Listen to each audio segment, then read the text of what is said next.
been more than 6 weeks since Superstorm Sandy tore through the mid-Atlantic region, leaving millions without power and tens of thousands homeless. While life in some affected areas has returned to normal, other places continue to struggle. But one community in Brooklyn has demanded accountability and gotten some of their demands met. Hi, my name is Cheryl Braxton. Cheryl Braxton has lived in the Red Hook housing projects, Brooklyn's largest, for 4 decades. Walking down Bay Street, which was under 6 feet of water, she points out where Sandy hit the neighborhood hard. To my right is the tall projects in the back, where all the lights and water and hot water, heat, and everything went out.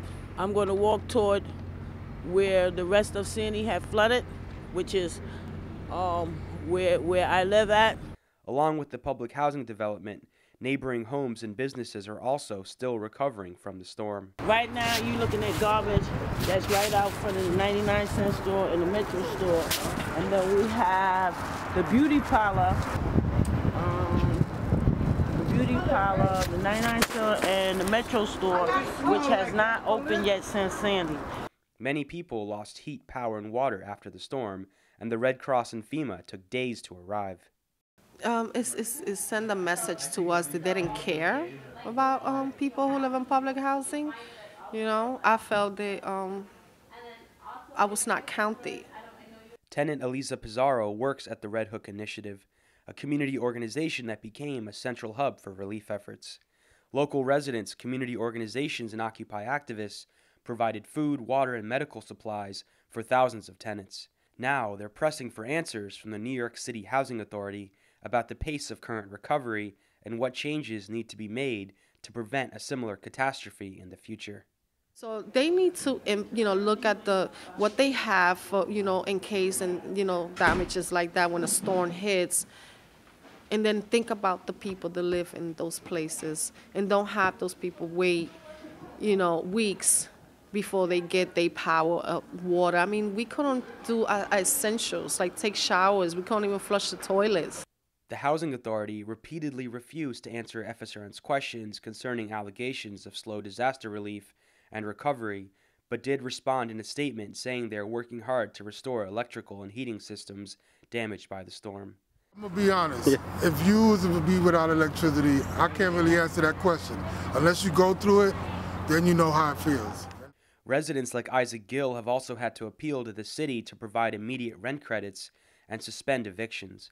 The Housing Authority initially refused and instead offered a rent credit for January 2013. But that wouldn't help Gill and many other low-income residents who lost jobs and income due to the storm. I've been 2 weeks without electricity. I have a 76-year-old mother that no phone, Verizon has not put on our phone to this date, and I can't go out the house. I got to stay in there with my moms. I lost my job due to the storm because I work in Staten Island, and it's on South Avenue, and they got affected by the storm too. After several meetings with the Housing Authority and a rally at the agency's headquarters, officials said they would suspend evictions until January 1st. Residents were still not satisfied and pushed officials until they agreed to extend that date to February 1st. But Braxton says there's still plenty residents are not happy about, including ongoing power, heat, and hot water outages caused by the continued use of generators housed in large outdoor trailers. To my right is a boiler. That's what actually we get heat, hot water, and from these boilers on the side, which are temporary boilers. Soon we're supposed to get permanent boilers. Braxton and other residents are meeting with Housing Authority officials again Friday. They want answers on when utilities will be fully restored and why FEMA was slow to respond to residents. They also have concerns about potentially contaminated water supplies and chemical residue washed up from the flooding. Braxton says they may also demand building repairs the Housing Authority has long neglected.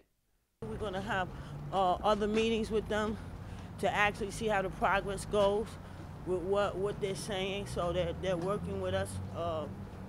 There's still more issues to be actually discussed, and that's going to be discussed. So Recovery is also underway in hard-hit Staten Island and the Rockaways, where residents and Occupy activists are holding action Saturday, calling for public infrastructure that supports the people. Organizers plan a citywide convergence at Mayor Michael Bloomberg's residence in Manhattan to demand the city do more for Sandy survivors. Reporting for The Real News and FSRN, this is Jessel Noor in New York.